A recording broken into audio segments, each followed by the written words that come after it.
A Riviera Francesa parece cara, distante e complicada. Em um mês morando em Nice, estudando francês e explorando a Costa Azul de trem, aprendi que não é nada disso.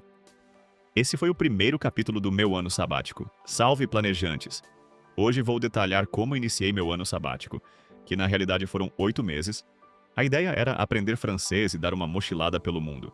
Gostaria de ter ficado todo esse tempo mochilando, mas por razões financeiras e familiares, foram pouco mais de 2 meses no exterior e iniciei essa fase da vida pela Riviera Francesa. Foi preciso muito planejamento porque, como já falamos no canal, o que te faz viajar mais é saber gastar para esse propósito. Se você tem 10 mil reais para viajar, tem que diluir esse valor em todo o período. Quer viajar 10 dias? Então será 1.000 reais por dia e ponto final. Nesse vídeo eu vou te mostrar exatamente como passei um mês inteiro na Costa Azul, usando Nice como base, explorando a Riviera de trem e ainda aprendendo francês no meio do caminho. Como consegui hospedagem por uma fração do que o Airbnb cobrava. E o único destino da região que exige carro, e que foi, sem exagero, um dos 30 melhores dias da minha vida. Deixa eu te contar como tudo começou. Eu queria aprender francês, e quando fui pesquisar onde fazer isso, um dado me chamou a atenção. Nice tem 300 dias de sol por ano. A cidade é pequena do jeito certo. Você faz o centro inteiro a pé. Praias, mercado, cidade velha, mirantes, tudo sem precisar de transporte.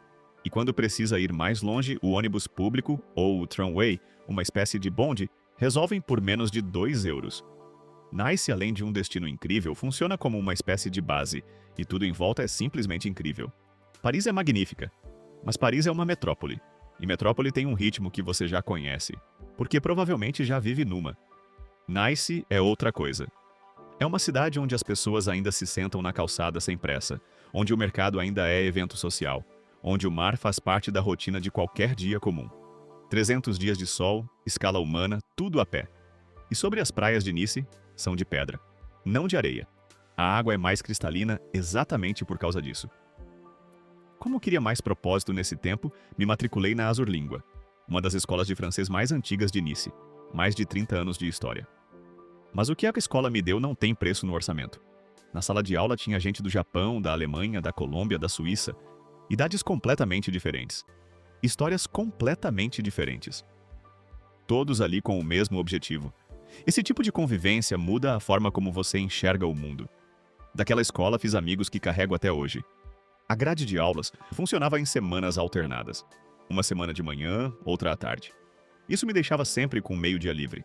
Meio-dia para pegar um trem, descer em alguma estação desconhecida, andar sem destino fixo e voltar quando quisesse. Sair com os colegas da escola para jantar ou perambular pelos bares da promenade criou momentos memoráveis. Sentar na praia de pedra à noite com essa galera foi marcante. Levar o cooler com cerveja também. Os amigos não tinham esse costume, mas gostaram muito da ideia. O inglês era o que nos conectava ali. Pessoas de países diferentes, nenhuma falando a língua do outro com perfeição, todas se entendendo. Isso é o que um segundo idioma faz por você. Foram essas coisas mais simples da viagem que ficaram marcadas. E isso acontece quando você tem tempo e para de correr de cidade em cidade e decide, de verdade, ficar. Sobre hospedagem, aqui está a decisão que mais economizou na viagem inteira. Antes de comprar qualquer passagem, entrei num grupo de brasileiros na França no Facebook. Expliquei que ia estudar francês em Nice por um mês e precisava de um lugar para ficar. Um brasileiro que trabalhava numa imobiliária local me conectou com um host. Quarto privativo, apartamento compartilhado, cozinha e banheiro divididos. Em qualquer cidade europeia onde você vai ficar mais de 2 semanas, procure comunidades de brasileiros no exterior antes de abrir qualquer plataforma de reserva. A diferença pode ser enorme. Fui em agosto, o mês mais lotado, o mais caro. E não me arrependi, porque o verão europeu em Nice não é o verão brasileiro.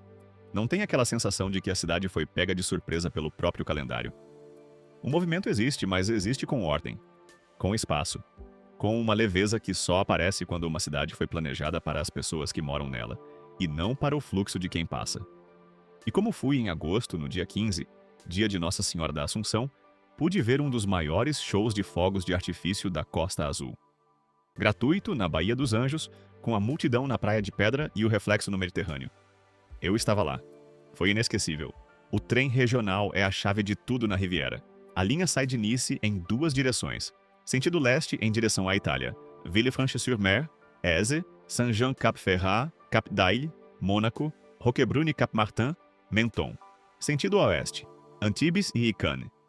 Se você pretende visitar apenas um ou dois destinos, os bilhetes avulsos compensam, mas se a ideia é fazer várias paradas no mesmo dia, o Pass Journée oferece viagens ilimitadas por um dia inteiro e pode sair bem mais em conta do que comprar cada bilhete separado. Carro? Só usei em um destino, e vou te contar sobre ele no final, porque merece um espaço à parte. A primeira parada saindo de Nice é Villefranche-sur-Mer. 5 minutos de viagem. Você desce e para na frente de uma baía que parece ter sido pintada. Água transparente, falésia de rocha caindo direto no mar, barcos ancorados em silêncio. Desci até as pedras e coloquei os pés na água. Tinha iates de dezenas de metros ancorados ali, a 100 metros de mim. Esse contraste do trem, dos iates e das paisagens naturais resume bem a Riviera. Próxima parada. Èze. Èze é uma vila medieval, construída no topo de uma colina a 427 metros de altitude. Você sobe de ônibus até a vila ou faz a trilha a pé pelo Chemin de Nietzsche, que leva o nome do filósofo que caminhava por ali e que, segundo dizem, teve a inspiração para escrever Assim falou Zaratustra nessa subida. No topo tem o Jardim Exotique, um jardim de cactos gigantes com caminho de tijolos vermelhos e vista de 180 graus do Mediterrâneo. Ninguém imagina um jardim de cactos no sul da França. É exatamente por isso que vale a pena. A descida pelo Chemin de Nietzsche até a estação de trem entrega as melhores vistas da costa. É mais fácil que a subida, e dá tempo de pensar no caminho. Depois vem Saint-Jean-Cap-Ferrat e Cap d'Aille. Essas paradas são valiosas não por causa de um monumento famoso ou de uma atração específica, mas porque ali eu entendi o que significa aproveitar a Riviera francesa. As trilhas costeiras acompanham o Mediterrâneo praticamente o tempo todo.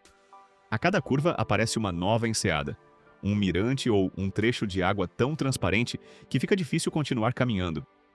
Em vários momentos, eu simplesmente parei, deixei a mochila no chão e entrei no mar. Porque era impossível resistir. O mais interessante é que ninguém parece ter pressa. As pessoas caminham, mergulham, leem um livro nas pedras, fazem um piquenique e seguem quando têm vontade. Existe um ritmo muito diferente do que estamos acostumados. Por isso Nice é incrível. Dali você só precisa de uma mochila com mantimentos e disposição para caminhar. E quando encontrar aquela enseada que parece ter saído de um cartão postal, pare tudo e entre no Mediterrâneo. Algumas das melhores lembranças da viagem nasceram justamente desses momentos que não estavam em nenhum roteiro. Próxima parada, Mônaco. Eu cresci assistindo Fórmula 1 e caminhar pelo circuito de rua de Mônaco foi uma daquelas experiências que você não consegue descrever direito para quem não sentiu. A curva do Portier. O túnel, a chicane do Porto. Você reconhece cada metro porque já viu centenas de vezes na televisão e de repente está lá, andando no asfalto onde os carros passam a 300 por hora. A coleção de automóveis do Príncipe Grimaldi é parada obrigatória para quem tem qualquer relação com automobilismo. E o erro que todo mundo comete sobre Mônaco, achar que é inacessível. Você chega de trem, caminha por tudo e gasta só o que decidir gastar. Passear pelas ruas do Principado não custa nada, mas pode ser bem cansativo por causa das escadarias. E então, Menton, a última parada antes da Itália. Menton é a cidade mais italiana da França. A arquitetura, a comida, o sotaque, tudo aponta para outro país. Mas o que mais me surpreendeu não foi essa fronteira cultural invisível. Foi a sensação de que alguém havia pensado cada detalhe daquele lugar antes de construí-lo. O mar no lugar certo. A catedral no lugar certo. As pedras da praia no lugar certo. Fiquei até o anoitecer, cerveja na mão, olhando a catedral barroca se iluminar, enquanto o mar escurecia devagar. A praia estava cheia e quase não havia barulho. Só conversas baixas e o som das ondas. Existe um silêncio em Menton que é difícil de explicar para quem não esteve lá. É o tipo de hora que você não quer que acabe. Agora o sentido oposto. Antibes e Cannes. Antibes fica a apenas 25 minutos de trem de Nice. A cidade é cercada por muralhas medievais que parecem proteger um outro ritmo de vida. Lá dentro não existe roteiro certo. Você entra por um beco, encontra uma praça, muda de direção, descobre outra rua e simplesmente continua andando. Do lado de fora das muralhas, o Mediterrâneo encontra alguns dos maiores iates do mundo. É curioso pensar que você chega ali gastando poucos euros no trem. e, minutos depois, está caminhando entre embarcações que custam mais do que muitos hotéis da região inteira. Essa é a Riviera Francesa. O Museu Picasso fica dentro do antigo Château Grimaldi. Entrei mais pela curiosidade do que pelo museu em si. A vista para o mar e o fato de saber que Picasso trabalhou naquele lugar já fizeram a visita valer a pena. Mas a verdade é que Antibes me conquistou quando parei de procurar atrações. Caminhei sem destino pelas ruas estreitas, entrei numa cervejaria que chamou minha atenção, sentei para comer sem olhar o relógio e deixei a cidade acontecer. Foi quando entendi que o melhor de Antibes não era um monumento ou um mirante. Era justamente essa sensação de que não existia mais nada para fazer, além de continuar caminhando e apreciando a beleza do lugar. Cannes fica a cerca de 40 minutos de trem de Nice. É uma cidade que todo mundo conhece por causa do festival de cinema, então a expectativa acaba sendo enorme. Gostei de caminhar por Cannes, ver os carros de luxo, os hotéis e entender por que ela se tornou um símbolo da Riviera Francesa.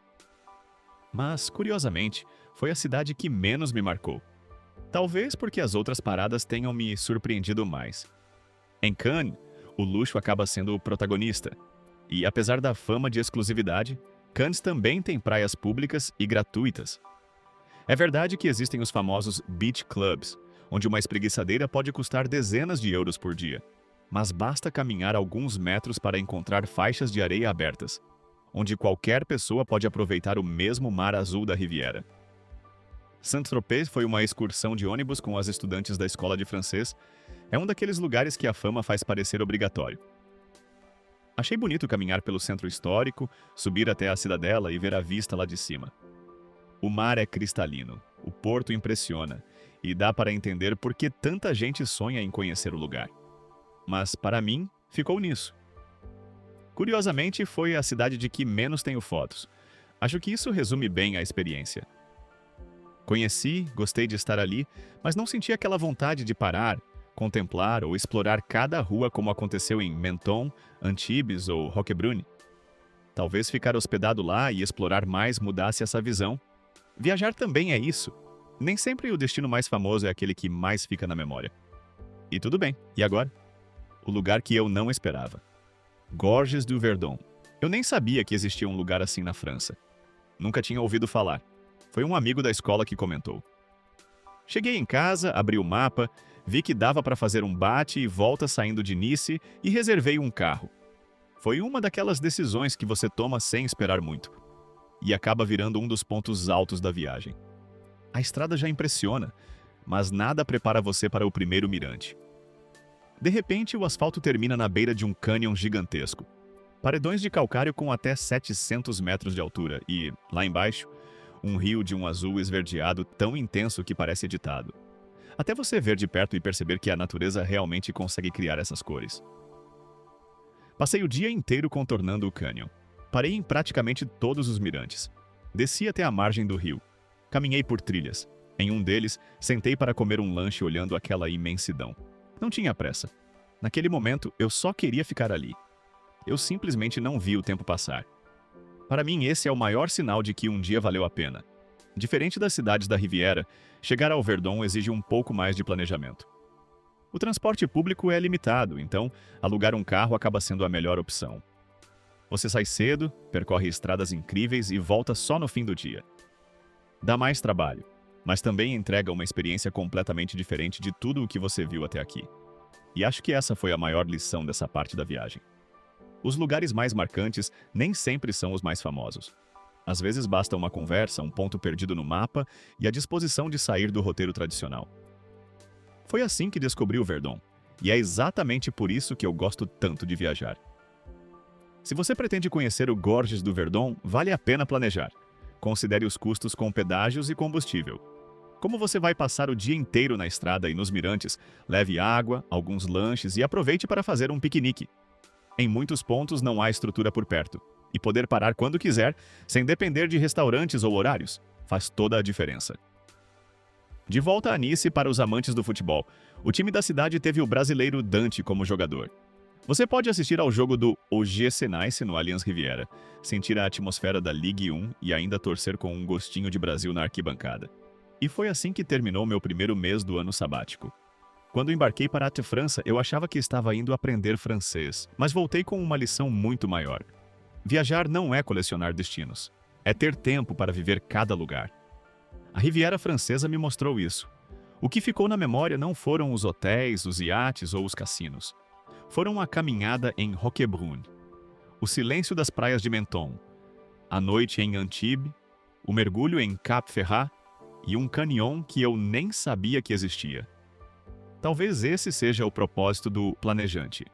Não dizer para onde você deve viajar, mas mostrar que, com um pouco de planejamento, é possível viajar melhor e criar lembranças que ficam para sempre. De Nice, a próxima parada foi Roma. Trem ou avião? As duas opções fazem sentido dependendo do tempo e do orçamento. É sobre isso que vamos falar no próximo vídeo. E essa é só a próxima etapa. O roteiro continua por Roma, Veneza, Interlaken, Zermatt, Berna, Amsterdã, Londres e Grécia. Se você quiser acompanhar essa jornada completa, já sabe, inscreva-se no canal,